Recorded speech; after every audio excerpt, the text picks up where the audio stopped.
السلام عليكم. لا تنسوا الإعجاب بالفيديو والاشتراك في القناة تشجيعا لنا لنستمر بنشر المزيد إن شاء الله. Je vais vous poser des questions vraiment simples avec des réponses, si c'est possible, courtes. La première, lorsqu'aujourd'hui on parle du monde arabo-musulman, ça vous dit quelque chose ou c'est une notion complètement aberrante? Alors ça aussi, c'est une question qui est liée à ce que nous venons de dire. Le monde arabe, le nationalisme arabe, l'unité du monde arabe était le cœur de la politique de Nasser. Abdel Nasser, en Égypte, qui est arrivé au pouvoir avec ce qu'on appelait les officiers libres en 1952, et aussi le Ba'ath, qui lui est parti de Syrie et d'Irak avec Michel Aflaq. Les deux ont développé une sorte de concurrence, convergence vers la proclamation de l'unité de la nation arabe avec un N majuscule, l'Umma al-Arabiya. Et puis le Qawmiya, c'est-à-dire le nationalisme de cette unité arabe, de cette grande nation arabe qui va inclure tout le monde arabe depuis l'Euphrate, l'Irak, jusqu'au Maroc. Alors ça aussi, c'est une étendue totalement idéologique. C'est une construction abstraite de nouveau, qui ne correspond absolument à rien et qui va nier les réalités culturelles, va nier les mémoires collectives et les mémoires historiques. Car l'histoire, le parcours historique du Maroc, par exemple, qui a un État qui subsiste dans sa continuité depuis 789, l'arrivée des Idrissides au pouvoir au Maroc, jusqu'à maintenant, la monarchie marocaine est le plus vieil État du monde. Alors qu'à côté, l'Algérie n'a pas une telle continuité de l'État. Il y a eu des États éphémères sur le territoire algérien qui ont duré peu de temps, et puis il y a des dynasties qui se succèdent, etc. On ne peut pas désigner un État avec la continuité que nous avons au Maroc. En Tunisie, il y a eu une continuité un peu plus forte, mais pas non plus au niveau etc. Je peux continuer ainsi. La Libye, l'Égypte, l'Irak, etc. Et ça, c'est très important à regarder de près pour comprendre les convulsions auxquelles nous assistons aujourd'hui, les désordres politiques auxquels nous assistons, et puis la formation d'États, je n'aime pas dire totalitaire parce que c'est peut-être trop fort pour quelques-uns, mais en tout cas, disons, autoritaire et sans intérêt vraiment concret pour l'installation ou la marche vers un régime démocratique qui se respecte. Ça, c'est général. Ce manque, justement, de culture démocratique pour aller vers des démocraties. Or, on a employé le vocabulaire de la démocratie. On a introduit des institutions formelles, comme le Parlement, comme la Constitution, comme les votes, qui est l'arsenal habituel du régime. Je l'appelle arsenal parce que, exactement, c'est un mot qui dit ce qu'il doit dire ici, dans cette situation.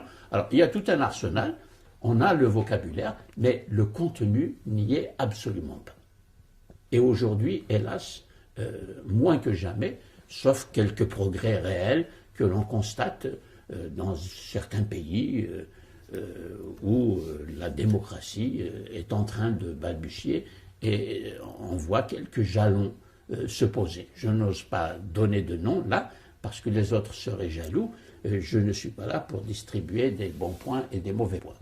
Vous parliez aussi de mémoire collective, d'imaginaire. Alors, quand je parle de mémoire collective, je donne un exemple, ou des exemples. Les Kurdes.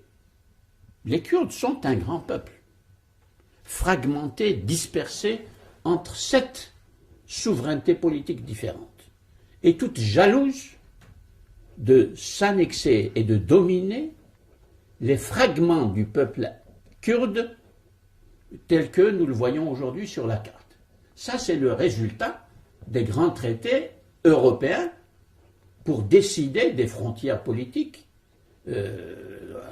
au XIXe siècle, à la fin du XIXe, et pratiquement jusqu'à la fin de la Deuxième Guerre mondiale. Et il y a là donc une genèse politique et juridique de situations qui aujourd'hui sont des situations absolument tragiques. C'est ce que j'appelle des tragédies humaines politiquement programmées. Voilà l'exemple concret. Si nous regardons au Maghreb, nous avons une situation qui n'est pas aussi tragique que celle des Kurdes, parce que le peuple maghrébin, le vaste peuple maghrébin, de Benghazi, la frontière égypto-libyenne, jusqu'au Maroc, et de la Méditerranée jusqu'au Niger, c'est un immense espace. Cet espace est anthropologiquement nommé berbère. Le mot ne convient plus aujourd'hui parce que les intéressés le rejettent. C'est un mot qui a été donné à ce peuple au temps des Romains.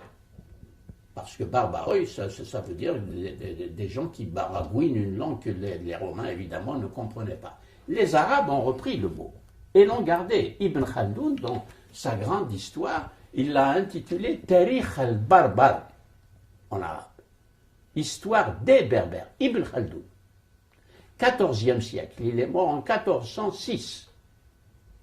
Donc, il y a là quand même une réalité anthropologique, culturelle, historique, extrêmement importante. Et non, nous allons l'effacer. On n'en parle pas du tout. À l'école, par exemple, on n'en parlera pas. Silence absolu.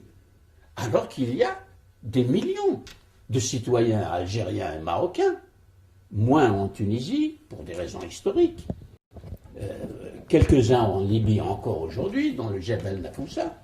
Eh bien, tout ça, on va l'effacer.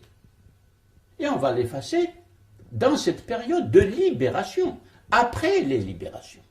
Et ça donne la situation que nous vivons, c'est-à-dire des frustrations, des fragmentations et la difficulté quand même de constituer une plateforme commune et solide, effectivement, pour construire la nation. La nation française s'est construite comme ça. Et d'ailleurs, nous constatons en France des réémergences de ce qu'on peut appeler des différences provinciales ou des différences qui se veulent même presque nationales, comme la Corse et la Bretagne. Ça, c'est un phénomène qu'on retrouve dans le monde entier.